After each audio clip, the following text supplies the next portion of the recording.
What's up, Tiger fans? Welcome back to the Streak Speak. Today we have Demi Pierre on with us, all the way imported from Gävle, Sweden. She's here to hang out with us and tell us a little bit about her life and her story.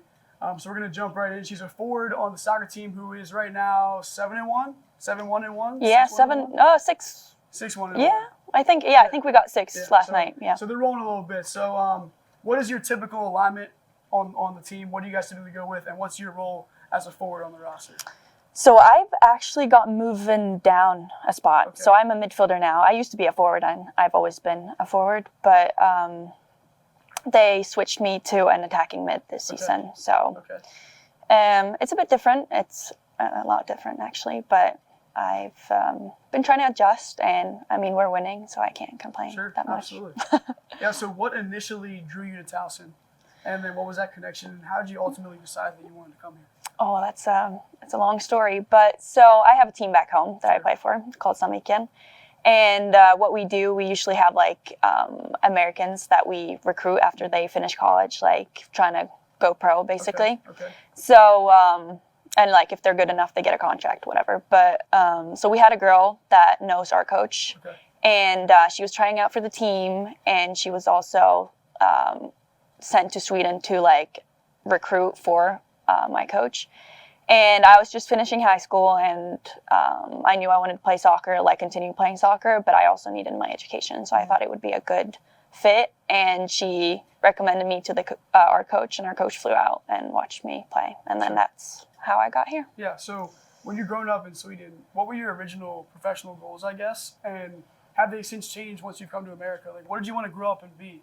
And then once you got here, has that changed? I've had a lot of like goals growing up, like non-soccer wise. I wanted to be everything from like astronaut to anything. But I've never really thought of like an end goal soccer. I've just thought like as far as it takes me, and like as long as it's fun. Sure. Yeah, basically. Yeah. And then you get here, year one, down with injury.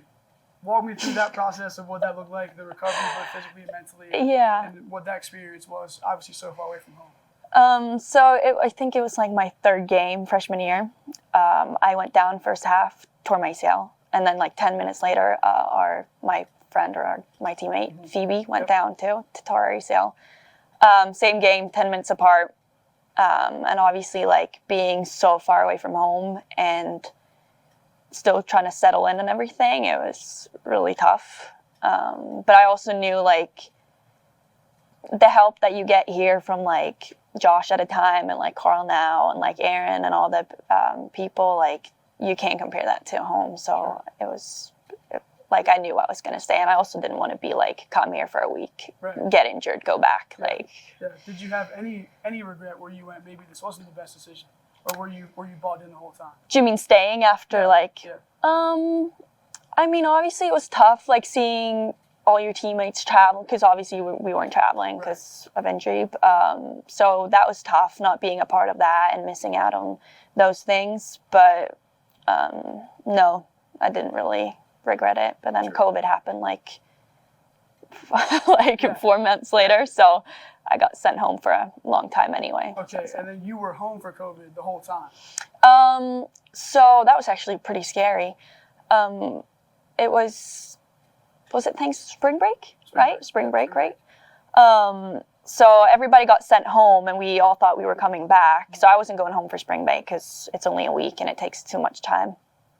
But everybody got sent back, and I was trying to decide if I was going to go home or not, and my coach said like, no, like we're going to come back in like a week, we don't want you to go, and then we're going to have like practices and stuff, we want you to get back into your, because I was still in rehab.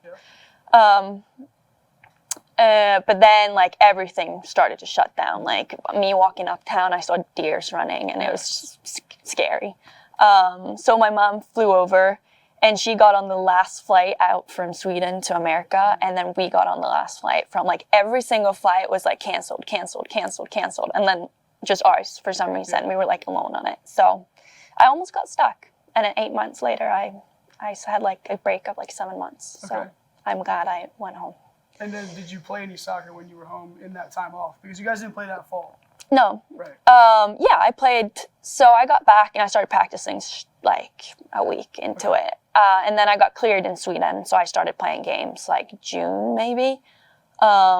So, which was really helpful because Sweden didn't really shut down. I mean, we never had like the mask policy or like lockdown or anything. So we kept kind of going. We had some restrictions, but we had our games, we had our competition. So I never really got out of it. Yeah, and then when you got back here, I don't know when you got back in 2021, but you played 2 seasons in a year because you had that spring season and then the fall season. So what was that like, and how was that kind of obscure from what you're normally used to? Well, I'm used to that. Like, Okay. yeah, so my season usually goes from like beginning of April, like mid-April to like November. Okay. So that's how we go. Yeah. And then we have like Christmas off and then a bit of the beginning of the year as a preseason. So that's usually how it goes back home. So I'm more used to that kind of setup than just having one semester and then one off. Like that is really weird to me. Right. So you've gone through challenge. It seems like all 3 seasons. Now we're in year 4. Yeah. What's kind of the biggest challenge that you find yourself facing now, or is it just cruise control because you've been through so much? It's definitely gotten easier. Like my freshman year, there was just unfortunate event after unfortunate event. Like there's so many things happening. But I think now, like, the biggest thing is I've wanted this team to do well for so long, like, since I got here, and there's so many things that, like, has happened and all that, and that we're finally, like, starting to show that we can compete and that we're a good team, and I think that's really exciting. Yeah, so taking everything that you've learned from the last 4 years and going back to your freshman year yourself, right before you're about to board the plane to come over for the first time, what's the biggest piece of advice you would give yourself about what life is going to be for the next 4 years for that freshman year, Demi? Oh, damn. I stressed way too much. Yeah. Like, my mindset now is, like, not as much matters. Younger me, everything mattered. Grades, everything. I was so hung up on everything. Like, everything had to be perfect. And now I'm more like, Like, I still have high expectations and goals, but I'm not as hard on myself. Yeah. So off the field, obviously, you talk about those changes and those stressors, but what's been the biggest difference for you, I guess, in lifestyle? Just everyday life between here and Sweden. Like, compare and contrast for me. Break that down. What does that look like? So there's a lot of differences, both like personal life and culturally, and then soccer-wise. Firstly, like soccer-wise, I would say Swedish soccer, we focus more on like, I would say tactics. Like it's more like of a, I don't even know how to explain it. Like just more tactical stuff. Like here it's more individualized, like, which I think is good too. Like, I don't know. I don't really know what to say. That's almost how you play. You know? Yeah. I've obviously seen you play before. It's very selfless. Yeah. Yeah, I don't know. It's different. Let me tell you that it's very different. But what about food, fashion? You know for your fashion. Oh, I had an article. Like me and Maya, we had an article with the Baltimore Sun, and the like headline was less crispy chicken nuggets, and it was just me talking about McDonald's for like 20 minutes. But definitely McDonald's. That's my biggest Swedish McDonald's. It's more crispy, less crispy. More crispy. It's so good. So good.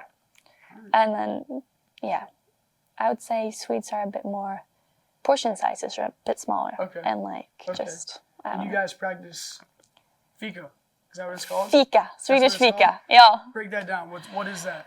So I don't like Fika personally. Okay, so it's not, but it's basically like after every meal or like at a certain time. So my grandparents have 11 Fika. So every day at 11, they bring out coffee and like something sweet, like a cookie or like a cupcake or whatever. And it's just time for everyone to come down and eat, or like, it's just Swedes like their sweet things and their coffee. Can you nap during Fika? Is that like encouraged or discouraged? So Fika, like during your workday, obviously, like you have the Fika and that's like your little break. And I don't think like people want you napping during work, but it depends on what you do and whatever. I would probably nap. I'll be napping everywhere. I would probably nap. And then your off the field style is almost famous around here. You're known for your style, Oh God. right? I mean, that's what I think. I think people think style. Is that like? Did you bring that with you, or did you take American stuff and put your spin on it, and then that's you? Like, where do most of your products come from? Home or here? I think it's a mix. It's usually like web stores, like ASOS, like Zalando. Like I do a lot of internet shopping. But I've always, since I was growing up, like my mom has, personally, I think, really good style. And I think, like growing up, even in Sweden, because people just think I dress Swedish. Mm-hmm. But back home, people usually like, yeah, you dress a bit weird. But like, I don't know. So it's. You know, for everywhere, worldwide. Nah, not known, but yeah. Yeah. So this is either true or false. I don't know because I've never been there. But is Sweden really one of the happiest places in the world? Are the people really that happy? According to is it a myth? According to stats, they are. Stats? What do you think? No, I think we're a very like inclusive country. Like we care about a lot of groups and a lot of we have a healthcare system and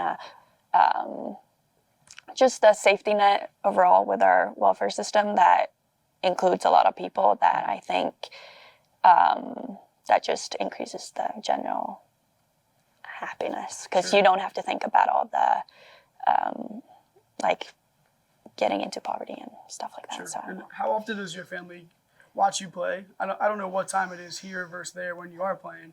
So we have a lot of night games now, which usually results in it being, I'm trying to think, like a 7, we're 6 hours ahead in Sweden, so like 1 a.m. or something. Okay. So my dad tries to stay up, like he'll set an alarm, like he will go to bed and then set his alarm and watch it and then go back to bed, or he will watch it in the morning. And my mom's still trying to figure it out a little, like how to log into stuff.